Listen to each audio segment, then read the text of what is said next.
Bienvenue à vous dans cette nouvelle vidéo.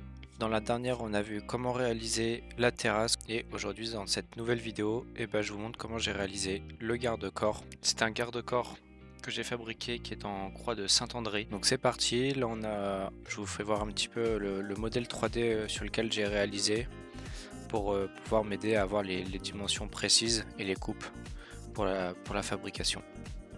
Donc là j'ai reçu les chevrons en Douglas, brut de sciage comme ça. Là j'ai préparé ma fiche de débit à l'avance, ce qui va me permettre de savoir les quantités, les longueurs que j'ai besoin.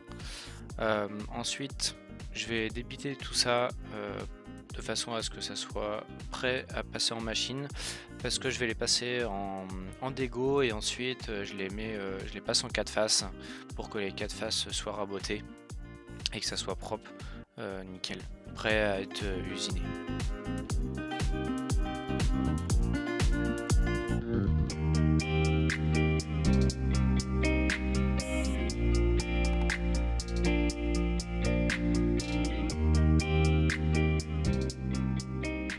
Là je débite tout à la scie à onglet, tout ce que j'ai besoin en quantité, surtout en longueur, prêt à être passé en machine.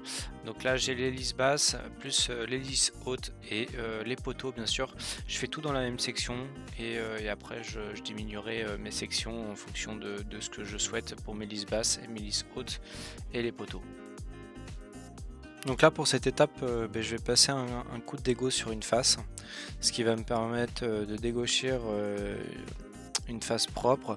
L'avantage c'est que là du coup les bouts de bois sont quand même bien droits, ont bien été sciés, donc j'ai pas trop de problèmes sur ça, donc je prends très peu en fait à la dégo, ce qui après en fait va faire le taf, c'est la 4 faces. Donc par la suite je règle la 4 faces en largeur et en épaisseur que je souhaite et je passe les bouts de bois directement. Donc je mets la face que j'ai dégauchie sur la table de la 4 faces. Donc là sur cette étape je suis venu couper mes poteaux à la longueur souhaitée, donc c'est 1122. J'ai pris en compte en fait l'épaisseur de mes solives et l'épaisseur de ma lame de terrasse, parce qu'en fait je suis venu appliquer mon garde-corps contre mes solives, donc il fallait gérer ce genre de choses. Donc une fois que mes morceaux de bois sont passés en machine, plus coupés à la longueur que je souhaite, je suis venu tracer mes mortaises qu'il fallait que je trace en fonction de là où je souhaitais les positionner. Donc je les ai positionnés disons à quelques centimètres du haut des poteaux, plus précisément à 50 mm. Et en bas pareil, j'ai mis un peu entre la lisse basse et la hauteur de ma terrasse.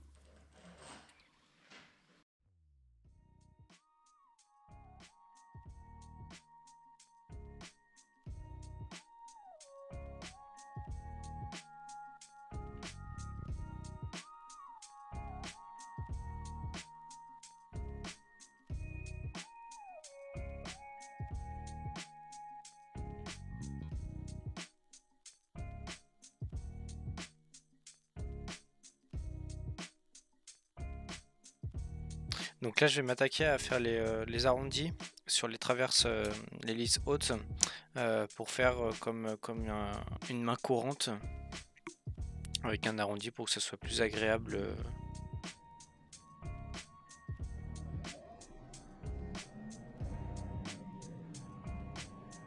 Donc tout d'abord je suis déjà venu pointer ma machine, faire des essais avec des, des morceaux de bois qui me servent à rien.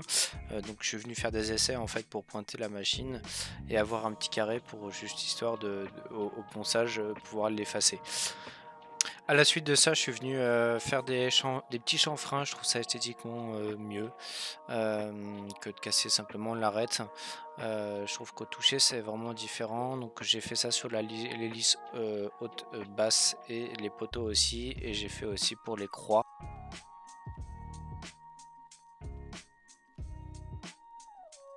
Une fois toutes mes pièces usinées, j'ai commencé à faire un montage à blanc, ce qui m'a permis de voir si j'avais quelques problèmes au moment de l'assemblage, pour voir si mes tenons et mortaises étaient bons, que tout était équerre. Et donc par la suite, j'ai vérifié l'équerrage et pré-serré avec des serre-joints pour voir si tout allait bien. Donc après j'ai tout redémonté, j'ai tout collé avec une colle PU vu que ça va à l'extérieur, et j'ai tout serré avec des gros serre-joints.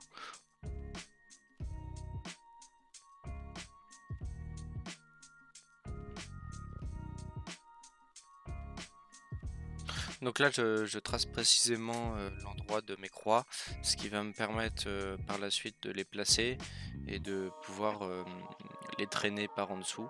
C'est-à-dire que vraiment, je vais avoir la bonne coupe et ce qui va éviter de faire des erreurs si je prends à l'aveugle.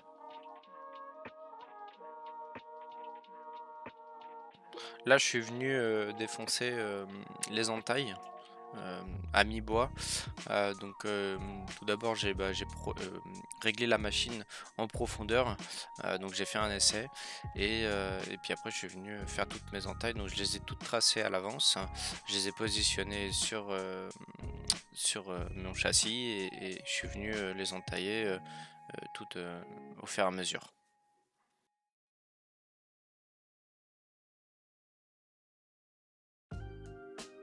Petit test pour voir si c'est bon, si c'est à fleur, si tout rentre bien comme il faut.